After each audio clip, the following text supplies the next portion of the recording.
Assalamualaikum warahmatullahi wabarakatuh. Selamat pagi sobat tani pencinta kopi di seluruh tanah air. Saya ucapkan selamat pagi juga kepada teman-teman subscriber channel Kopi Jalan Express di mana saja sobat tani berada.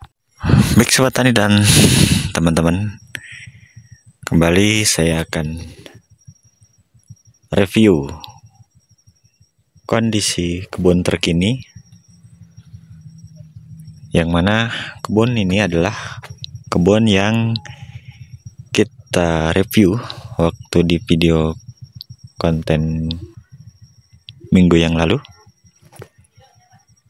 Nah, kebun ini yang mana mampu menghasilkan 3 ton biji kopi kering, dan untuk pohonnya hanya 900 pohon. Kita akan review, serta nanti kita akan review kebun teman kita Pak Parjo ya. Kondisinya seperti apa? Untuk videonya jangan skip, karena di sini saya akan sepilkan juga bagaimana sih caranya kok bisa 900 pohon itu menghasilkan 3 ton kopi kering ya, bukan basah. Seperti itu. Jadi saya selalu menyimpulkan bahwa jika 3 ton itu kopi kering ya, bukan basahnya. Yang sering saya spilkan itu yang keringnya ya sobat tani. Ini kondisinya. Ini sudah melakukan pemetikan yang terakhir ya. Ini masih ada sisanya, buahnya masih seperti ini. Ya. Ini klon bongkok. Di sini terdapat beberapa klon, yaitu klon bongkok. Banyak juga yang bilang tugu bungkuk. Ada juga klon ciari. Ini ciari nih, ini pun sisa ya sobat tani. Sisa buah ujung namanya. Dompolannya masih seperti ini nih. Ini klon ciari. Ada juga klon daun lebar. Dan untuk di kebun yang ini rata-rata 3 tahun ya sambungannya nih, udah seperti ini. Tuh. Ini berada di ketinggian 1000 mdpl-nya ya. Dan tanpa naungan atau sedikit naungannya. Adapun yang ada naungannya sering dilakukan pemangkasan tuh. Karena di sini sembari tumpang sari dengan lada ya sobat tani. Jadi ada pohon tajarnya ini tapi sering dipangkas. Ini namanya kayu tajar. Kita cek nih. Di sini naungannya sering dilakukan pemangkasan. Nah, ini ada ladanya nih. Nih ya, tumpang sari dengan lada dan sering dilakukan pemangkasan. Makanya kecil-kecil tuh ya. Jadi kebun kopi ini baiknya tanpa naungan ya. Ini enggak saya tutup-tutupin ya sobat tani. Untuk keseluruhan pohon ini masuk 1100-an. Tapi untuk pohon nggak rata juga, ada yang seperti ini sekitar 200 pohon, maka nggak masuk hitungan yang seperti ini. Nih disulam belum masuk hitungan ya. Nah ini pun belum masuk hitungan yang seperti ini, sekitar ada 200 pohon. Nah, belum disambung lagi yang ini, maka total yang normalnya ini hanya 900 pohon. Nah, ini sisa-sisa panen atau buah ujung klon ciari. Klon ciari namanya juga buah ujung ya. Jadi seperti itulah kondisinya. Nih. Jadi untuk luas lahan, kemarin ada yang sempat menanyakan, Mas, luas lahannya berapa tuh? yang 900 pohon bisa menghasilkan 3 ton itu. Jadi untuk luas lahan sekitar setengah hektar ya, nggak ada 1 hektar, setengah hektar, karena kalau 2 hektar itu kalau tanaman jarak 2 kali 2 itu hanya 2.500 ya sobat tani. Dan ini setengah hektar aja kurang sedikit, nampak batasnya tuh, itu ke situ nampak ya batas-batasnya, nggak lebar kebun ini. Nah, untuk di sambungannya di kebun ini banyak didominasi oleh klon daun lebar terbanyaknya. Untuk yang kedua terbanyaknya di klon Ciari ya di kebun ini.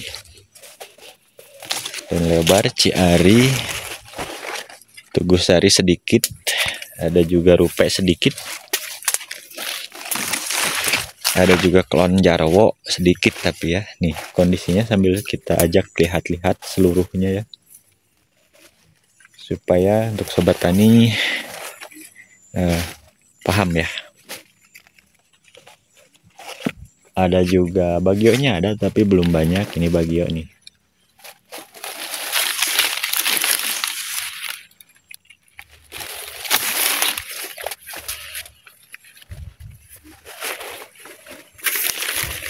Ini nggak disetting tadinya, jadi telat.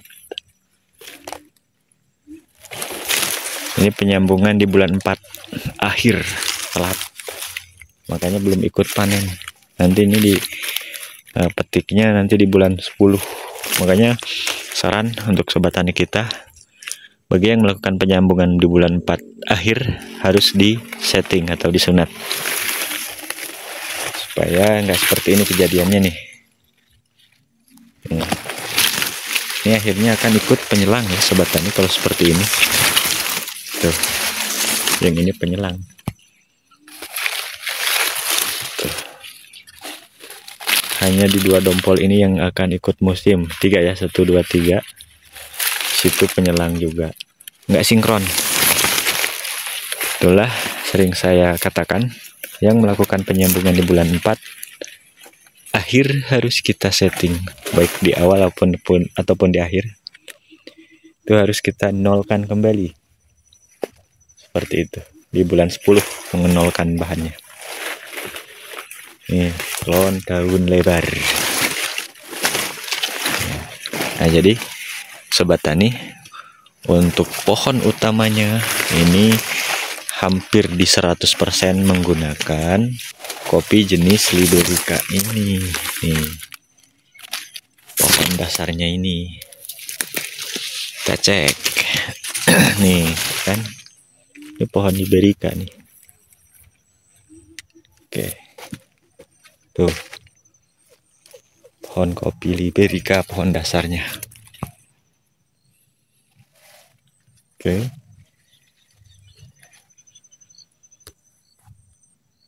Oke, udah puas ya sobat tani review kebun ini.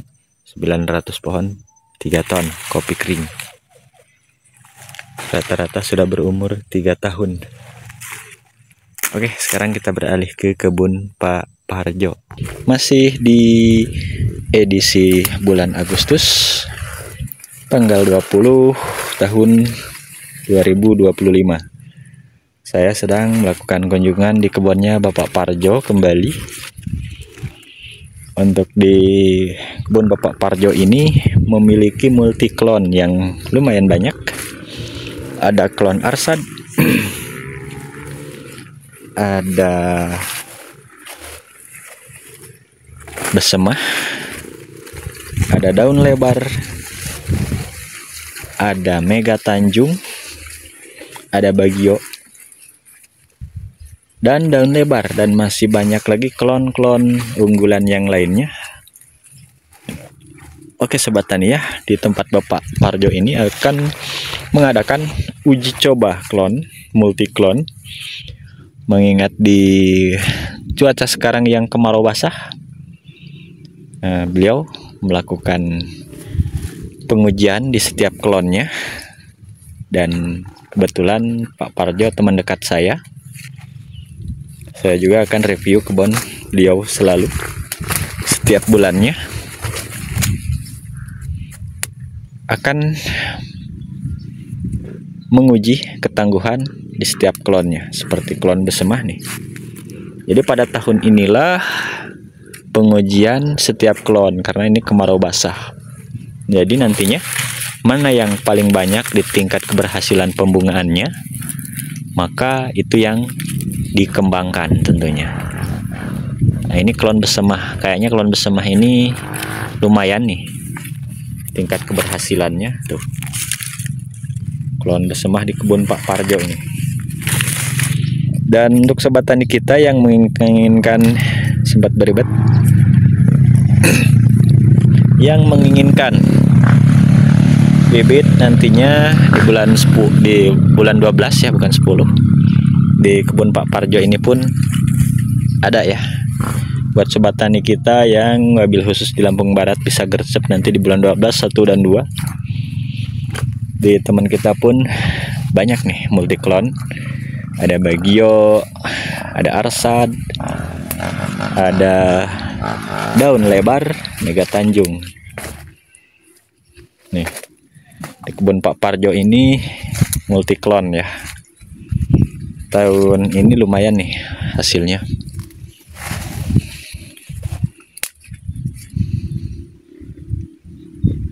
Dan sudah menggunakan sistem satu pohon 3 sambungan, ada yang 4 sambungan tingkat kebun Pak Parjo ini.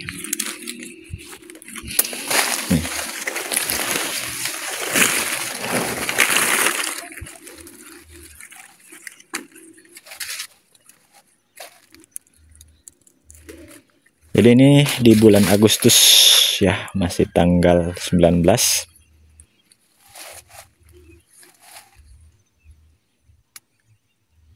Posisinya perbahan masih seperti ini.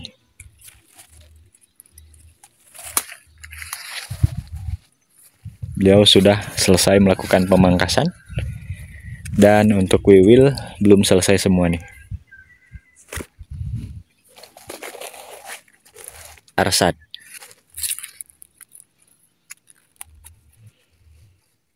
Untuk penentuan finishing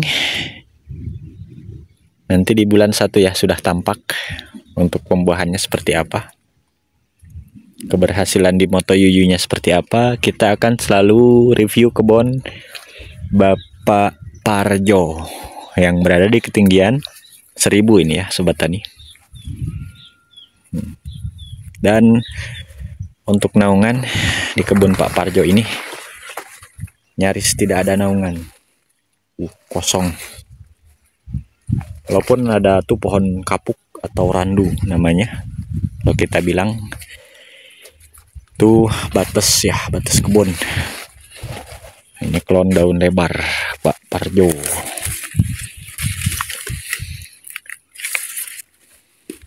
Salah satu klon tangguh di cuaca kemarau basah, Daun Lebar.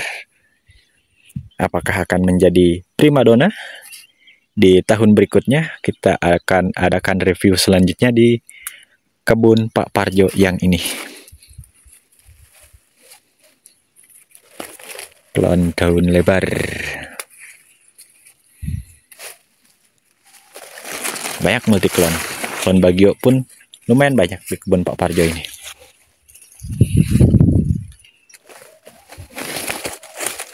Dan beliau ini selalu mengadakan peremajaan di setiap pohon sambungannya.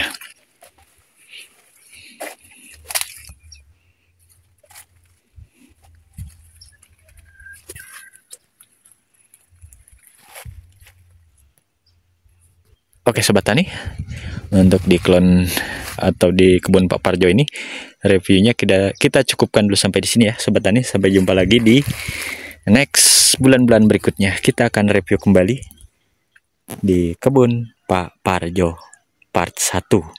Baik sobat tani dan teman-teman, mengingat durasi yang lumayan panjang, jadi untuk konten video kali ini saya cukupkan dulu sampai di sini. Mudah-mudahan video ini menginspirasi ya sobat tani yang tentunya lagi berproses berkebun kopi tentunya.